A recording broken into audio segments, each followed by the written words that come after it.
નમસ્કાર દર્શક મિત્રો, હું અશોક પરમાર સહયોગ દ્વારા પ્રસ્તુત ન્યૂઝ 20 ગુજરાતીમાં આપ સૌ દર્શક મિત્રોનું હાર્દિક સ્વાગત કરું છું। જોઈએ આજના મુખ્ય સમાચારો। જિલ્લા વિકાસ અધિકારીના અધ્યક્ષસ્થાને જૂનાગઢ ગ્રામ્ય કટક કક્ષાનો પોષક ઉત્સવનું કાર્યક્રમનું આયોજન કરવામાં આવ્યું। જૂનાગઢ ગ્રામ્ય કટક કક્ષાનો પોષક ઉત્સવ અંતર્ગત પોષક વાનગી સ્પર્ધા જિલ્લા વિકાસ અધિકારી નીતિન સાકવાના અધ્યક્ષસ્થાને યોજવામાં આવ્યો હતો। માતૃશક્તિ, બાલ શક્તિ, પૂર્ણા શક્તિ અને મિલેટમાંથી બનતી પૌષ્ટિક વાનગી સ્પર્ધાનું આયોજન કરવામાં આવ્યું હતું, જેમાં વિવિધ પ્રકારની વાનગીઓ તૈયાર કરવામાં આવેલી હતી, જેનો મુખ્ય ઉદ્દેશ બાળકો, કુશીરીઓ, સગર્ભા મહિલાઓ અને ધાત્રી માતાઓ સુપોષિત બને તે માટે રોજિંદા આહારમાં પૌષ્ટિક ખાદ્યોનો ઉપયોગ થાય તે ખૂબ જરૂરી છે।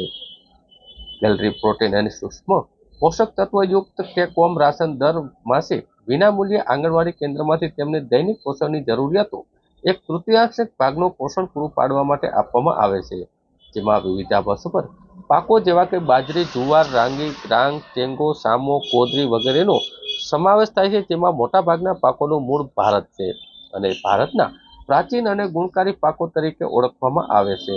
તેમજ આ તકે પ્રોગ્રામ ઓફિસર વલ્સનાબેન દવે, તાલુકા પંચાયતના કારોબારી સમિતિના ચેરમેન ભરતભાઈ દોમડિયા તથા બાળ વિકાસ યોજના અધિકારી ગુણવંતીબેન પરમાર તેમજ કાર્યક્રમના નિર્ણાયક તરીકે RBSKMO ડોક્ટર કાજલબેન વાસિયા તથા RBSKMO ચેતનભાઈ ધારૈયા ઉપસ્થિત રહ્યા હતા। જૂનાગઢના વિસાવદરમાં ચારણ માલધારી સમાજ દ્વારા અનુસૂચિત જનજાતિના પ્રમાણપત્ર અંગે મામલતદારને આવેદનપત્ર આપવામાં આવ્યું। જૂનાગઢના વિસાવદરમાં માલધારી ચારણ સમાજ દ્વારા મામલતદાર કચેરી ખાતે આવેદનપત્ર આપવામાં આવ્યું હતું, જેમાં જણાવવામાં આવ્યું કે થોડા સમય પહેલા અનુસૂચિત જનજાતિના દાખલા સરળતાથી જ નીકળતા હતા, પરંતુ હાલના દિવસોમાં નવા જીઆરને કારણે દાખલાઓ સ્થગિત કરવામાં આવ્યા છે। ત્યારે સરકાર તરફથી એક કાર્ય કમિટી બનાવવામાં આવી છે અને આ કમિટી દ્વારા ગુજરાતભરમાં સર્વે કરી સરકારને સોંપી દેવામાં આવ્યું છે। હાલ કાર્ય કમિટીએ સર્વે કરી નામનું લિસ્ટ મામલતદાર કચેરીમાં આપી દીધું છે। આમ છતાં પણ હાલ અરજીઓ મામલતદાર કચેરીમાં પેન્ડિંગ પડેલી છે। સરકારે નવો જીઆર બહાર પાડી દીધો છે, તેમ છતાં પણ જનજાતિના દાખલા કાઢી આપવામાં આવતા નથી, તો સરકાર તંત્ર આ બાબતે સજાગ બનીને પ્રશ્નોનો ઉકેલ લાવે તેવી માંગ કરવામાં આવી છે। આ આવેદનપત્રમાં વિસાવદર તેમજ આજુબાજુના ગ્રામ્ય વિસ્તારના માલધારીઓ બહોળી સંખ્યામાં ઉપસ્થિત રહ્યા હતા અને જો આ પ્રશ્નોનું નિરાકરણ નહીં આવે તો આગામી દિવસોમાં ગાંધી ચિંધ્યા માંગે આંદોલનની ચીમકી ઉચ્ચારવામાં આવી હતી। મારું નામ હામદભાઈ કાળાભાઈ મેઘાણી।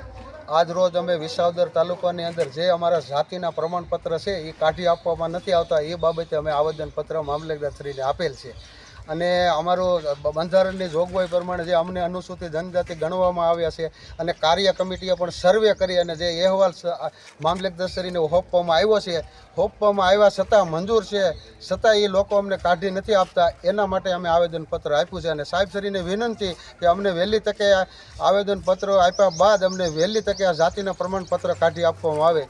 જય હિન્દ। હું લાખાભાઈ ગઢવી, લાખાભાઈ રામાભાઈ બાસળિયા, અમે આજ બધા આવેદનપત્ર મામલતદાર સાહેબને આપવા આવ્યા છીએ। અમારે કાર્ય કમિટીમાં જે નક્કી થઈ ગયું છે અને કાર્ય કમિટીએ મંજૂર કરેલા છે એ છતાંય હજી મામલતદાર કયા કારણોસર ઢીલ કરે છે, એટલે અમારે વહેલી તકે એનો નિકાલ આવે અને 45 દિવસ વટી ગયા પછી એનો નિકાલ હજી આવ્યો નથી, નકર અરજી કર્યા પછી 45 દિવસમાં એનો નિકાલ થવો જોઈએ, છતાંય હજી નિકાલ થયો નથી, એટલા માટે અમે આવેદનપત્ર આપ્યું છે અને હજી જો આગળ કાર્યવાહી કરવામાં નહીં આવે તો અમે ગાંધી ચિંધ્યા માર્ગે આંદોલન કરશું। ગુજરાતના રાજ્યપાલ આચાર્ય દેવવ્રતે જૂનાગઢ કૃષિ યુનિવર્સિટીના પ્રાકૃતિક કૃષિના મોડલ ફાર્મનું નિરીક્ષણ કર્યું હતું। ગુજરાતના રાજ્યપાલ આચાર્ય દેવવ્રતે જૂનાગઢ કૃષિ યુનિવર્સિટીના 20મી પદવીદાન સમારંભ બાદ કૃષિ યુનિવર્સિટીના કેમ્પસમાં આવેલા પ્રાકૃતિક કૃષિ મોડલ ફાર્મની મુલાકાત લીધી હતી। જૂનાગઢ કૃષિ યુનિવર્સિટીના કૃષિ વિજ્ઞાન વિભાગ અંતર્ગત પ્રાકૃતિક કૃષિમાં જુદા જુદા પાકો ઉપર પ્રયોગો થયા હતા, જેની રાજ્યપાલે આચાર્ય દેવવ્રતે મુલાકાત લીધી હતી અને કૃષિ યુનિવર્સિટી દ્વારા કાર્યરત પ્રાકૃતિક કૃષિ મોડલ ફાર્મની પ્રવૃત્તિઓ નિહાળી હતી, જરૂરી સૂચનાઓ આપી હતી અને આચાર્ય દેવવ્રતજીની મુલાકાત દરમિયાન જૂનાગઢ કૃષિ યુનિવર્સિટીના vice chancellor doctor VP Chovatiya, પ્રાકૃતિક કૃષિ ફાર્મના head PJ Gohil, SK Chhovadiya ઉપસ્થિત રહ્યા હતા અને રાજ્યપાલે ત્યારબાદ કામધેનુ યુનિવર્સિટી અંતર્ગત પશુ ઉછેર કેન્દ્રની પણ મુલાકાત લીધી હતી।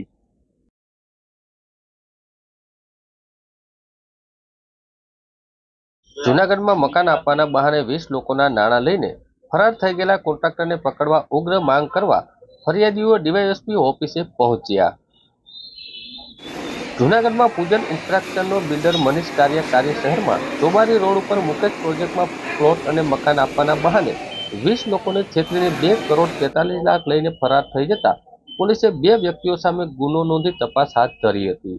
જ્યારે જૂનાગઢના વેપારી મનીષ મોહનલાલ કાર્ય તેમજ સંજય ભંડારી નામના 2 વ્યક્તિઓ વર્ષોથી બાંધકામનો ધંધો બનાવી વેચતા હોવાનું કહી જૂનાગઢમાં મધુરમ વિસ્તારમાં બાલાજી હેરિટેજમાં રહેતા 65 વર્ષના રમાબેન મહેતા નામના વૃદ્ધ અને અન્ય ગ્રાહકોને ટેમ્પલેટ બતાવી બાંધકામ સહિતના ફોટા બતાવી દિવ્ય ભાસ્કર દ્વારા એવોર્ડ મેળવવા હોવાના ફોટા પણ બતાવ્યા હતા અને શ્રેષ્ઠ મકાન આપવાનું વિશ્વાસ બતાવી મૂનલાઇટ પ્રોજેક્ટ મકાન અને પ્લોટ ફાળવ્યા બાદ 2 કરોડ 43 લાખ જેટલી રકમ અલગ અલગ વ્યક્તિઓ પાસેથી લીધી હતી અને રૂપિયા પરત નહીં આપી ઓફિસ અને મોબાઈલ બંધ કરીને નાસી ગયા હતા. ગ્રાહકોએ જૂનાગઢ બી ડિવિઝનમાં ફરિયાદ નોંધાતા પોલીસે મનીષ કાર્ય અને સંજય ભંડારી સામે છેતરપિંડી અને વિશ્વાસઘાતનો ગુનો નોંધ્યો હતો. જેમાં જૂનાગઢમાં મકાન આપવાના બહાને 20 લોકોના નાણાં લઈને ફરાર થયેલા કોન્ટ્રાક્ટરને પકડવા ઉગ્ર માંગ કરવા ફરિયાદીઓ ડીવાયએસપી ઓફિસે પહોંચ્યા હતા અને હજુ સુધી પોલીસ પકડી ના શકતા ફરિયાદીઓ દ્વારા તપાસ તેજ કરવા માંગ કરવામાં આવી હતી. બધા માધ્યમ વર્ગના લોકો હોઈને રકમ ગુમાવી હોય ત્યારે પોલીસ પાસે મદદ માટે ગુહાર લગાવી હતી. ડીવાયએસપી વિશેષ ધાંધલિયા આ અંગે તપાસ તેજ કરવા ભરોસો આપ્યો હતો. લીતેશભાઈ, અમે ચોબારી રોડ ઉપર અમે એક્સચેન્જ ઓફરમાં મકાન રાખ્યું હતું અને 6 લાખ રૂપિયા ભર્યા છે. એ ભાગી છૂટ્યો છે બધાના પૈસા લઈને. એટલે મનીષ કાર્યા કઈ રીતે છેતરપિંડી કરી? બધાના પૈસા ઉઘરાવીને એને કીધું કે વર્ષ દિવસ પછી તમારું મકાન રેડી કરી આપશું, અમે દિવાળી પછી દસ્તાવેજ કરી દેશું. તો અમે ફોન કર્યો તો ફોન ઉપાડતો નહોતો એટલે ભાગી છૂટ્યો છે.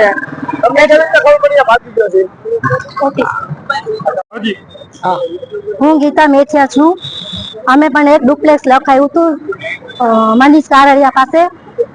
એને પણ અમારા 11 લાખ લઈને ભાગી ગયો છે. અમે એક નથી એવા એટલા 25-30 જણા થયે. અમે એના પર કેસ કર્યો છે અને એના કાંઈ નિર્ણય ન થાય એટલે અમે ડીએસપી પાસે આવ્યા છે. એટલે ડીએસપી સાહેબે કીધું કે અમારી તપાસ અમે કરીએ જ છીએ. અમને મહિનો દિવસ થઈ ગયો આજે છેતરપિંડી કરી મહિનો દિવસ થયો. અમે 11 લાખ ભર્યા છે. અમને કોકે 11 લાખ ભર્યા, કોકે 25 લાખ ભર્યા, કોકે 35 લાખ ભર્યા. એક બ્લોક બધીને 5-5 જણાને દસ્તાવેજ કરાવ્યા છે. એ ના કરીને 2 કરોડ લઈને ભાગ્યો છે. અને અમે એ આશા કરીને આવ્યા છે કે ડીએસપી પાસે કે અમારા પૈસા જલ્દી પકડે ને અમારા પૈસા બધી અમને આપે. બસ અમારી બધી અપેક્ષા છે.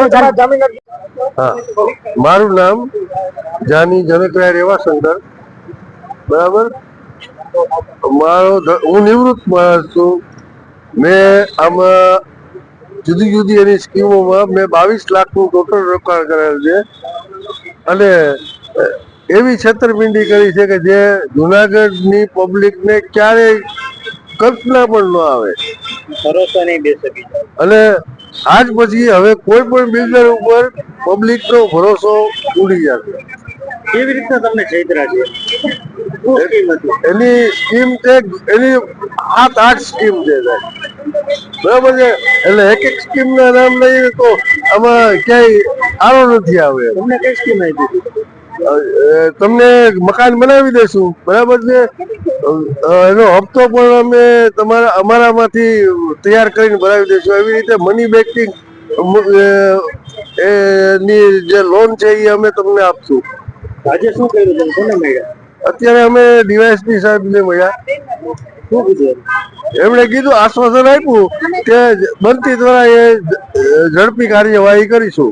હવે શું કરશો આગળ ઉપર? તો હવે અમારા હાથની તો કોઈ સત્તા છે નહીં. જે કઈ સત્તા છે એ પોલીસ ખાતા દ્વારા જ થઈ શકે. કેટલા લોકો છે? અંદાજે 29-30 માણસો છે. મારું નામ લલિત ત્રિવેદી, મધુરમ જુનાગઢમાં રહું છું. નિવૃત્ત સરકારી નોકરીમાંથી નિવૃત્ત થયેલો છું. મનીષ કારિયા પૂજન ઇન્ફ્રાસ્ટ્રક્ચરના નામે ચાંદરા રોડ ઉપર ઓફિસ ખોલી છેલ્લા 10-15 વર્ષથી લાલચ આપી વિશ્વાસમાં લઈને એમના દાદા જે પોલીસ ખાતામાં નોકરી કરતા હતા એમના ફાધર પણ શેરની કંપની હોય, એમના નામે પોતે પ્રતિષ્ઠિત હોય ને વર્ષોથી આ દિશામાં આ રોડ ઉપર આવી રીતે 0% લોનથી એડવાન્સ બુકિંગ કરી એડવાન્સ પૈસા કોઈ પાસેથી 5 લાખ, કોઈ પાસેથી 10 લાખ, 15 લાખ, 20 લાખ સામે મકાનની લેણ દેતી કરીને એ રીતે વિશ્વાસમાં લઈ 6 મહિના પછી તમારા નામનું જમીનનું કે દસ્તાવેજ કરી ત્યાર પછી તમને 0% વ્યાજથી લોન આપી ને 1.5 વર્ષનું બાંધકામનો કોન્ટ્રાક્ટ કરી આપીને મકાન તૈયાર કરીને પછી આપશે, કિંમત નક્કી કરે અને એની જે રકમ છે એ બેંક મારફતે અમે બધાએ મારી સાથે લગભગ 20-25 જણાએ આ રીતે વિશ્વાસમાં આવીને રકમ ભરેલી છે બેંક મારફતે અને છેલ્લા મહિના દિવસથી એ એમના વિરુદ્ધ ફરિયાદ બી ડિવિઝનમાં કર્યા બાદ એ નાસ્તો ફરે છે. એટલે ખાસ તો કારણ કે બધા મધ્યમ માણસો છે, બધી મૂડી જે છે બધાની બહુ કિંમતી છે. ઘણા વૃદ્ધ માણસો છે જે શારીરિક પણ રીતે માનસિક રીતે ઊંઘી નથી શકતા, બહુ ગંભીર પરિસ્થિતિ છે. એટલે મારા 11 લાખ, મારા પોતાના પણ 11 લાખ ડીવાયએસપી ધાંધલિયા સાહેબ તપાસ અંગે થોડી જાણકારી આપી, એમના પ્રયાસો ચાલુ છે. પણ